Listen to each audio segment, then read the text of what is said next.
जय मां लक्ष्मी भक्तों, आप सभी को होली की ढेर सारी शुभकामनाएं।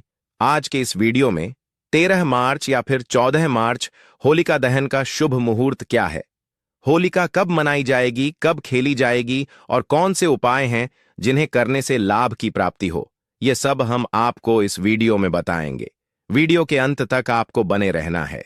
अगर वीडियो आपको थोड़ा सा भी अच्छा लगे तो वीडियो को लाइक कर देना, शेयर कर देना और कमेंट बॉक्स में लिख देना भगवान विष्णुदेव की जय हो लिखना मत भूलना भक्तों।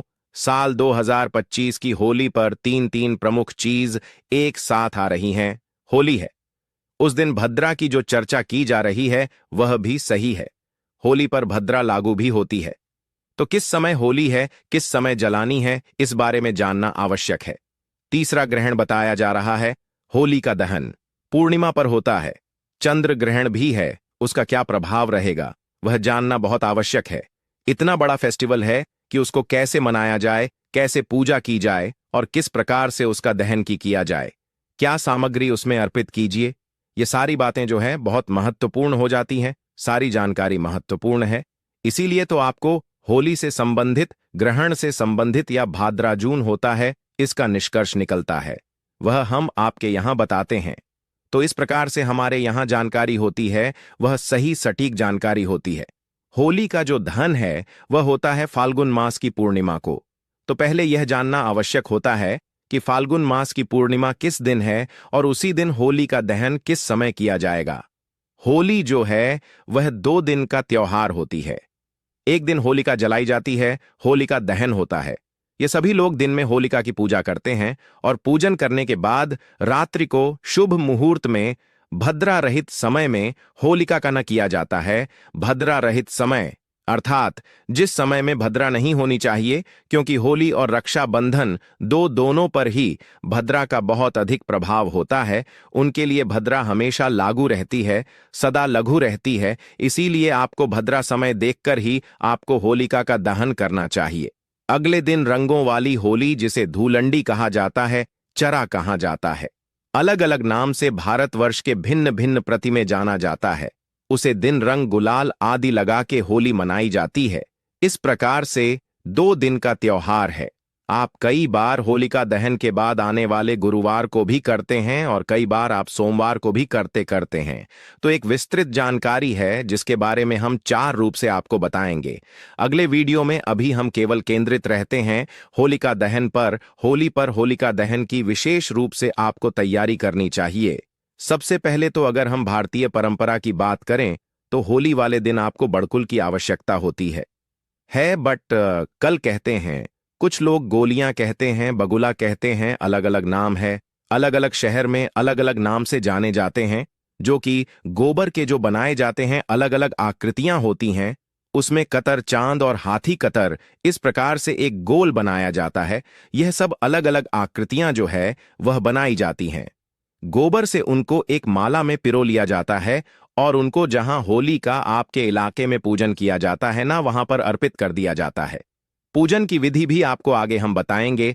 आरंभ कर दीजिए जिनके यहां पर बनती है। आज गांव देहात की बात करें या कुछ शहरों में भी जहां गोबर मिलता है लोगों को, तो वह लोग बनाते हैं। तो आप बड़ को अभी बनाना आरंभ कर सकते हैं। अलग अलग आकृतियां हैं। इससे संबंधित यदि शास्त्रीय जानकारी आप जानना चाहते हैं तो कमेंट बॉक्स में लिखिए। हम अवश्य ही इस वीडियो बनाएंगे, क्योंकि लोगों को आवश्यकता होती नहीं है, इसलिए अभी तक हमने इसकी वीडियो नहीं बनाया है कि बड़कुल कब से बनाने हैं, कैसे बनाने हैं, क्या क्या बनाना है। आप चाहते हैं जानना तो आवश्यकता होती है। आजकल जो शहरों में रहते हैं उनके लिए हम बता दें कि मिल जाते हैं। आप किसी भी प्लेटफॉर्म से इनको मंगवा सकते हैं। किसी भी प्लेटफॉर्म का यहां पर वर्णन करना उचित नहीं रहेगा। हम यहां पर डिस्क्रिप्शन में या नीचे लिंक डाल देंगे, तो आप उसको देख लीजिएगा। वहां से आपको अवश्य ही वह मिल जाएंगे। उसी दिन आपको सुबह सूर्योदय से पहले उठकर स्नान आदि करने के बाद होलिका का जो पूजन करना है, पूजन के समय से पहले सामग्री एकत्र कर लीजिएगा। सामग्री में क्या चाहिए, आपको पहले तो बड़कुल रखिएगा, उसकी माला बना लीजिएगा। थोड़ी सी हल्दी रखिएगा, थोड़ा सा कुमकुम रखिएगा, एक लोटे में जल लीजिएगा, थोड़े कच्चे मूंग भी रख लीजिएगा, थोड़े से बताशे रख लीजिएगा, कुछ लोग इसमें हल्दी प्रयोग करते हैं तिलक के लिए, कुछ लोग इसमें कुमकुम रोली प्रयोग करते हैं। दोनों ही उचित है। आपके यहाँ पर जो भी प्रयोग में होता है वह आप ले लीजिएगा। इस प्रकार से ये सारी सामग्री आप एकत्र कर लीजिए। एकत्र करके एक स्थान पर बैठ जाए। अपने बड़कुल की जो माला बनाई है ना, उसका पूजन आपके घर पर ही कर लेना चाहिए। पूजन कैसे करेंगे? बड़कुल को लेकर जो आपने बनाई है माला, उसको पहले थोड़े से जल छींट दीजिएगा। उसके बाद तिलक लगाइए, अक्षत लगाइए, थोड़े से पुष्प उसे पर छोड़िएगा, हाथ जोड़कर प्रणाम कीजिएगा। उसके बाद उसे माला को रख लीजिएगा थाली में, या जैसे भी आप ले जाना चाहे बाकी सामग्री को एकत्र कीजिएगा और उसके बाद आप पूजा के लिए चले जाइए। इस समय पूजा करनी है, शुभ मुहूर्त आगे हम बताएंगे। अभी भद्रा के अनुसार क्या समय रहेगा। पूजा के लिए एक माला बनाई जाती है बच्चों के लिए, और जो बच्चे होली का पूजन के लिए जाते हैं तो वह गले में उसको पहन के जाते हैं। यदि आपके यहाँ ऐसी प्रथा है तो आप उसको कर सकते हैं, इस दोष नहीं है। यह भिन्न भिन्न प्रति के कुछ भिन्न भिन्न भिन्न प्रथाएं होती हैं। इनका एक कोई रिलीजियस फैक्टर नहीं होता है, इनका किसी धर्म से बहुत अधिक लेना देना नहीं है कि बच्चे जो है वह ननिहाल से आई हुई ड्राई फ्रूट्स ट्रॉफी आदि की माला पहन के जाते हैं। वैसे भी आज के समय में बच्चे जो हैं यह सब पहन के जाना पसंद भी नहीं करते हैं। ये आप अपने अनुसार देख लीजिएगा जो आपके यहाँ होता हो। इस प्रकार से सामग्री ले, जिस स्थान पर होलिका जलाई जाती है वहां पहुंच जाएगा। जहां होलिका जलाई जाती है आपके क्षेत्र लकड़ियों की होलिका बना दी गई होगी। वहां पहुंच के सर्वप्रथम आप जल के छींटे अर्पित कीजिएगा, हल्दी कुमकुम अर्पित करके अक्षत अर्पित कीजिएगा। आप मूंग भिगो के रख दीजिएगा, सुबह वह मूंग लेकर जाएगा, मूंग अर्पित कीजिएगा। बताशे भोग के रूप में अर्पित कीजिएगा, दक्षिणा के रूप में कुछ दक्षिणा राशि भी आप वहां पर अर्पित कर सकते हैं। आपको एक परिक्रमा करते हुए देना है। वह ऐसा नहीं कि आप जो होलिका का दहन करने के लिए जो लड़कियां लगाई हुई हैं वह गीली ना हो जाए, तो आप एक परिक्रमा करते हुए उसके बाद कच्चा सूत लीजिएगा और कच्चे सूत को 5 या 7 बार लपेटकर होलिका कैसे चक्कर लगाते हुए चारों तरफ से, और 5 या 7 बार उसे होलिका के लपेटे। उसके बाद होलिका को प्रणाम कीजिएगा। इस प्रकार से यह आपको होलिका की पूजा वहां पर करनी है। इस प्रकार से आपको होलिका की पूजा करनी है। ध्यान रखें कि आप 5 प्रकार का अनाज भी अर्पित कर सकते हैं। होलिका को साथ ही पुष्प आप अवश्य अर्पित कीजिएगा जब आप पूजन कर रहे हैं। ना तो कुछ लोगों के प्रश्न आते हैं कि गुरुजी हम किसका आवाहन करें, किन्हें याद करें, कौन से देवता की पूजा करें। देखिए, जब आप होलिका का पूजन कर रहे हैं तो एक प्रकार से आप भगवान विष्णु देव का पूजन कर रहे हैं, क्योंकि इस दिन विष्णु भगवान जो भगवान श्री हरि विष्णु के एक रूप हैं, उनकी ही पूजा की जाती है, जिन्होंने हिरण्यकश्यप का वध किया था, जो होलिका के भाई थे। तो विष्णु भगवान की इस दिन पूजा की जाती है। भगवान को प्रेम पूर्वक आप चंदन अर्पित करें, होली अर्पित करें, 5 प्रकार के अनाज अर्पित करें और अंत में सूत से 5 या 7 चक्कर लगाकर उसको लपेट दें, बांध दें और गुलाल अर्पित करें। यह पूरी विधि रहेगी। होलिका के पूजन की होलिका का पूजन करने के बाद जब आप घर पर आएंगे तो आप पहले ही एक दीपक बनाकर लेकर जाएं। दीपक कौन सा? 4 मुंह वाला दीपक बनाएं। 4 मुंह वाला आटे का दीपक वह बनाकर लेकर जाए। अगर ना संभव हो तो मिट्टी का दीपक भी ले सकते हैं।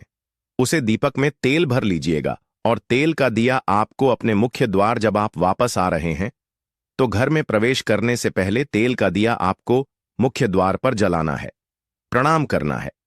उसे पर थोड़े पुष्प अर्पित कीजिएगा और उसके बाद ही आप अंदर प्रवेश कीजिए। भगवान नरसिंह के बाद अपने घर में प्रवेश करना है।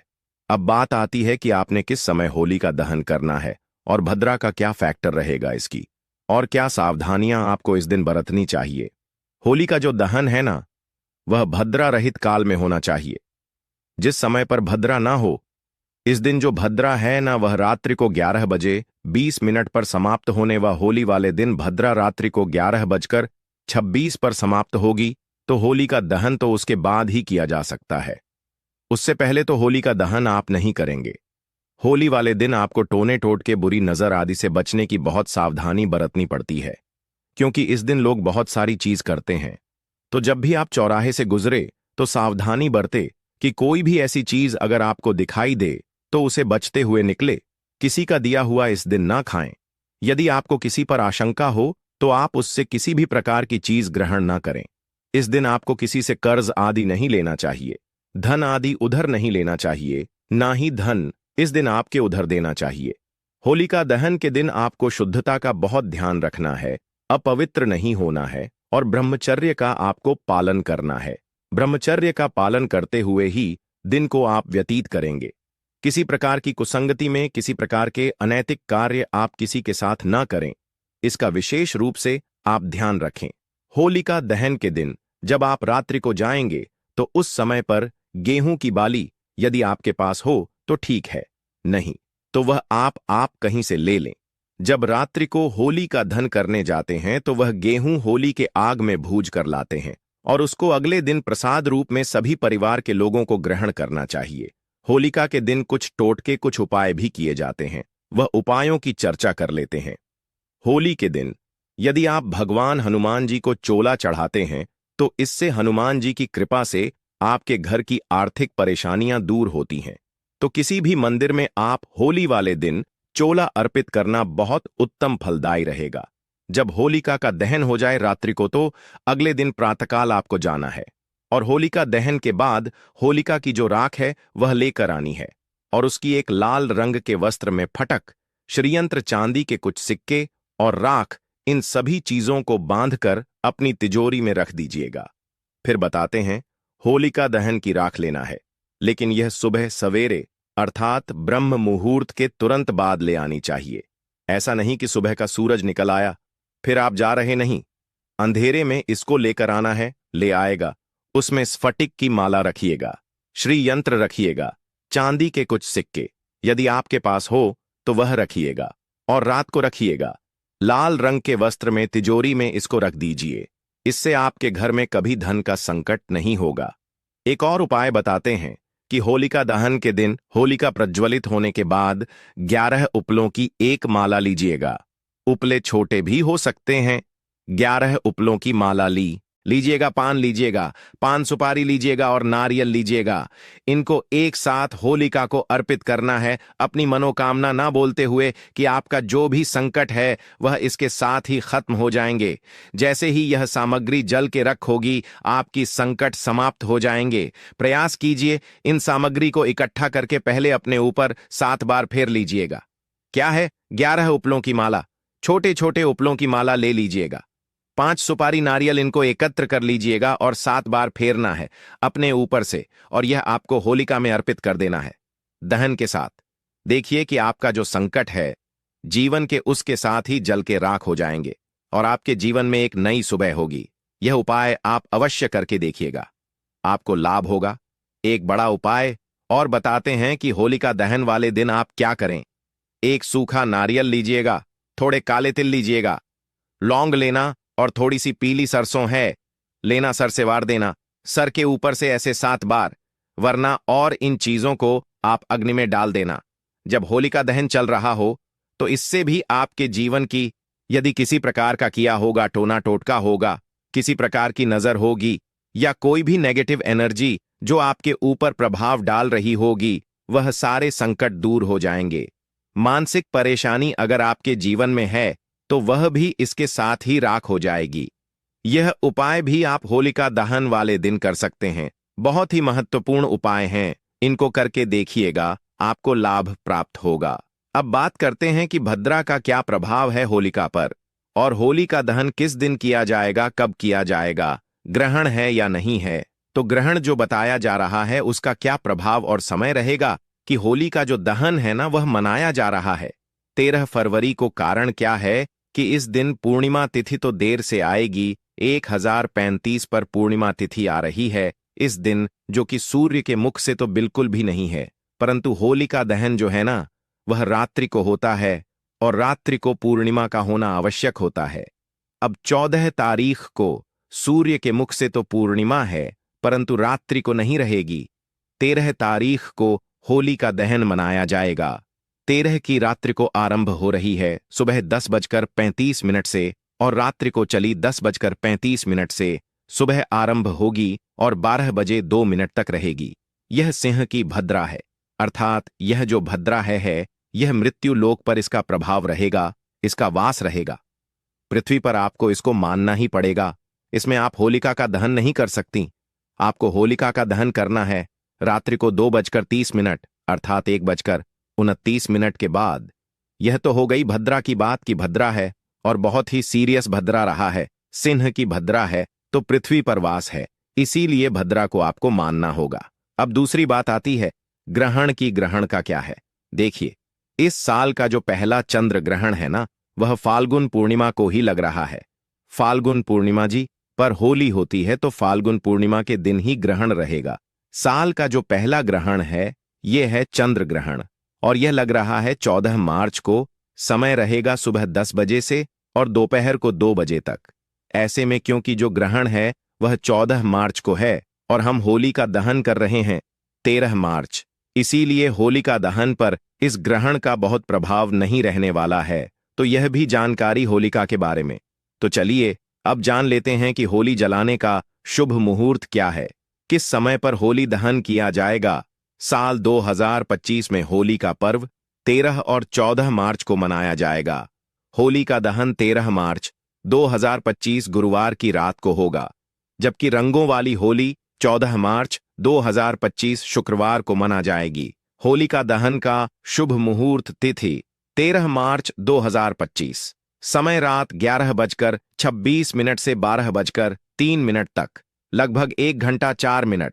होलिका दहन के समय भद्राकाल से बचना आवश्यक है, क्योंकि भद्रा के दौरान शुभ कार्य वर्जित माने जाते हैं। इसलिए उपरोक्त शुभ मुहूर्त में ही होली का दहन करना उचित होगा।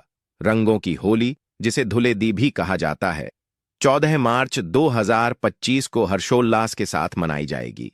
इस दिन लोग एक दूसरे पर रंग और गुलाल लगाकर खुशियां बांटते हैं। तो भक्तों, आपको हमारे द्वारा बताई हुई जानकारी कैसे सी लगी, हमें कमेंट बॉक्स में जरूर बताएं। भक्तों, इस होली अगर आप अपने सारे दुख होल के साथ जला देना चाहते हैं तो कमेंट बॉक्स में लिखें जय नरसिंह भगवान।